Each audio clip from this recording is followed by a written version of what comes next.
皆さんこんにちは、トレイです。ဒီနေ့မှာတော့ JPT exam အတွက်အဓိကယူရပြီးတော့ဘာသာတူတန်းနေဆိုတဲ့ grammar လေးကို exam trade နေတကွာရှင်းပြသွားမှာဖြစ်ပါတယ်။ဆိုတော့ဘာသာတူတန်းနေဆိုတာမြန်မာလိုဆိုလို့ရှိရင်ပြီးတာနဲ့ချစ်ချင်းလို့အဓိပ္ပာယ်ရပါတယ်။ဘာသာတူတန်းနေဆိုတာမြန်မာလိုဆိုရင်ပြီးတာနဲ့ချစ်ချင်းလို့အဓိပ္ပာယ်ရတယ်။ဒီ grammar ကိုဘလို့ချင်းနေမျိုးမှာသုံးရတာလဲဆိုလို့ရှိရင်ဒီမှာရှေ့ကအလုပ်တစ်ခုပြီးတာနဲ့ချစ်ချင်းနောက်ကမမျော်လင့်ထားတဲ့အခြေအနေတစ်ခုကကက်လေးဖြစ်ပွားတယ်ဆိုတဲ့အခါမျိုးမှာဒီ grammar ကိုသုံးပါတယ်ဥပမာဆိုလို့ရှိရင်အရက် alcohol ကိုတောက်လိုက်ပြီးတာနဲ့ချစ်ချင်းမျက်နှာကနေရဲလာတယ်အဲ့လိုအခြေအနေမျိုးမှာဆိုလို့ရှိရင်ဒါဘာသာတူတန်တွေကိုသုံးလို့ရတယ်ပေါ့နော်မျက်နှာနေရဲလာမယ်ဆိုတာကဝတ္တရှိတို့ကျွတ်မျောလင့်ထားတဲ့အခြေအနေမဟုတ်တာဖြစ်တဲ့အတွက်ကြောင့်မလို့ဘာသာတူတန်တွေကိုသုံးပါတယ်โอเคဆိုတော့သူ့ရဲ့ရှင်မှာဘာတွဲလဲဆိုလို့ရှိရင်ဝတ္တရှိတို့ကဘာပြဲတာခေးနေတွဲပါတယ်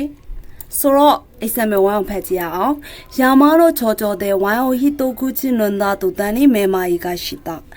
တောင်ရဲ့ချောချောထိတ်မှာဝိုင်းဟိုဟီတိုခုချစ်တငုံတောက်လိုက်ပြီးတာနဲ့ချစ်ချစ်မေမာကြီးကရှိတာခေါင်းမှုသွားခဲ့တယ်ဝိုင်းလေးတငုံတောက်လိုက်ရုံနဲ့ခေါင်းမှုပါတယ်ခေါင်းမူးလိုက်မယ်လို့ဘသူကတွေးထားမှာလဲဟုတ်တယ်မလားမမျော်လင့်ထားတဲ့အခြေအနေဖြစ်တာဖြစ်တဲ့အတွက်ကြောင့်မို့တာတူတန်နေဆိုတဲ့ grammar ကိုသုံးထားပါတယ်နိဗ္ဗာန်မှာဆိုလို့ရှိရင်အိုတိုဝါခေခွမ်းမအေဝါယာစာရှိခတာငါခေခွရှိတာတူတန်နေတိုက်တိုဝါခဝတာအမျိုးသား limited ရဲ့အချိန်လုံးမှာတော့ယာစာရှိခတာကဒါကျင်းနာခဲ့ပြီမယ်လို့လက်ထပ်ပြီးတာနဲ့ချစ်ချစ်တိုက်တိုဝါခဝတာဗါလဲလက်ထပ်ပြီးတာနဲ့ချစ်ချစ်အပြုတ်မှုတွေကပြောင်းလဲသွားခဲ့တယ်ဆိုတော့အပြုတ်မှုတွေကပြောင်းလဲသွားတယ်ဆိုတော့ပြောင်းလဲသွားလိမ့်မယ်ဆိုတော့ तू ကြိုတင်သိထားပါမလားမမျော်လင့်ထားတဲ့အခြေအနေမုံလို့ဘာသာတူတန်တွေကိုတုံထားတယ်ပေါ့နော် तू ကြိုတင်သိထားရင်လည်းအဲ့ဒီတယောက်နဲ့လက်ထက်မှာမဟုတ်ဘူးလေနော်ဆိုတော့ okay ပါစမ်းမအောင်ကြည့်ပါမယ်ခုနီနောဟာဟာနီဒန်ဝါကိုခကေတာဟာနိုခွေကိုခီတာတူတန်နာမီတာကအဖရဲတေခိတာတိုင်းမီယာအမေစီကိုဖုန်ဆက်ခဲ့တယ်အမေရဲ့အတန်ကိုကြားလိုက်ပြီးတာနဲ့ချစ်ချင်းနာမီတာကအဖရဲတေခိတာမြေကြီးတွေကစီးကြလာခဲ့တယ်โอเคရုံးမောင်းကိုကြည့်ပါမယ်ဘုခုဟာစာယောနာရာတို့အတာတို့တန်ခါနုကျော်ဟာ hashtag တေရှိမတာကျွန်တော်ကတဲ့စာယောနာရာဆိုပြီးတော့ပြောလိုက်ပြီးတာလေးချစ်ချင်းကောင်းပါလေကထွက်ပြေးသွားခဲ့ပါတယ်โอเค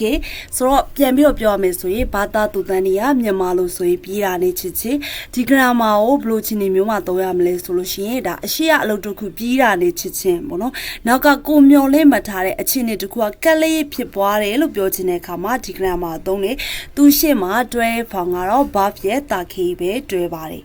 โอเคဆိုတော့မင်းသားဆန်တို့တည်ထားမှာကဒီမှာပေါ့နော်ဝတ္တရှိတော့ဘလို့အခြေအနေမျိုးမှာသုံးနေဆိုတာလေတည်ပြီးလို့ရှိရင်ပေါ့နော်မသုံးရတဲ့အခြေအနေတွေကိုလည်းတည်ထားလို့ရှိရင်ဒါ JPT exam မှာအများကြီးအထောက်အကူပြုပါတယ်ဆိုတော့ exam train တွေနဲ့ပတ်သက်ပြီးတော့လေ့လာကြည့်ကြရအောင်ဒီ exam trade ထဲမှာလည်းတခါတည်းပေါ့နော်မသုံးရတဲ့အခြေအနေတွေပါပြီးသားပေါ့နော်ဆိုတော့ဘာသာတူတန်ရဲ့အနောက်ကစာကြောင်းဟာဆိုလို့ရှိရင်ပြောတဲ့သူရဲ့စံနာတွေတောင်းဆိုချက်တွေအမိန်ပေးချက်တွေလုံးဝလိုက်လို့မရပါဘူးဘာဖြစ်လို့လဲဆိုတော့ဒီဘာသာတူတန်ဆိုတဲ့ grammar ကဝတ္တရှိတော့အလိုလျောက်ဖြစ်တဲ့အခြေအနေတွေနေပဲတွေ့ရဖြစ်တဲ့အတွက်ကြောင့်မလို့ပေါ့နော်ဆိုတော့ဒီမှာသုံးလို့များတဲ့ပုံစံတွေကိုဖတ်ကြည့်မယ် END ခါရတာတူတန်နီခေါဟန်ကိုထားပဲရောအင်္ဂေါပြန်ရောက်တာနဲ့ချင်းချင်းထမင်းစားရအောင်ဒီလိုဆိုလို့ရှိရင်ဝတ္တရှိတော့ဆန္ဒကိုပြောရဖြစ်တဲ့အတွက်ကြောင့်မလို့မှားပါတယ်ဒီမှာဆိုလို့ရှိရင်လည်းနီဝနီစိတ်တာ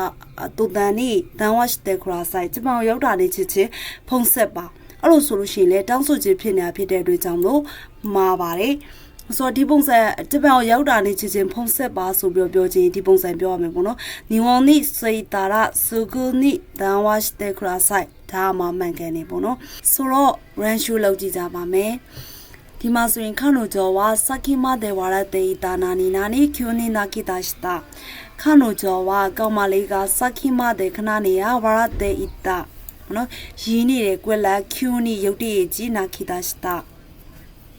ရုပ်တွေကြီးထောင်ကိုရပေါ့နော်ဆိုတော့မင်းသားစဒီ grammar ကိုကြည့်မယ်တော့ဆိုလို့ရှိရင်ဒီမှာသူရှိမှာပါပေးထားလဲ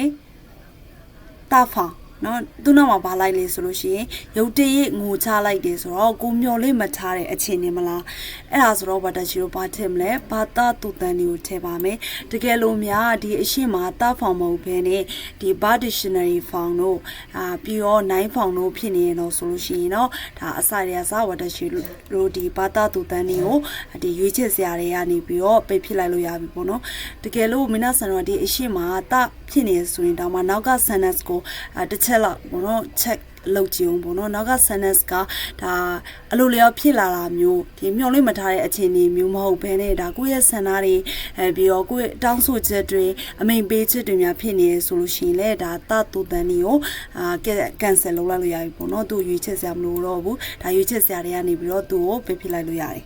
Okay ဆိုတော့မင်းသားစဒီနေ့ဝါဒရှိရှင်းပြခဲ့တဲ့ဘာသာတူတန်ဒီဆိုတဲ့ grammar လေးကိုနားလည်မယ်လို့မျှော်လင့်ပါတယ်တကယ်လို့နားမလည်တာရှိလို့ရှိရင်လည်းဝါဒရှိကို comments ပေါင်းမှာမေးခဲ့လို့ရပါတယ်နောက်ထပ်ဗီဒီယိုတွေမှာပြန်ပြီးတော့တွေ့ပါမယ်မတနဲ့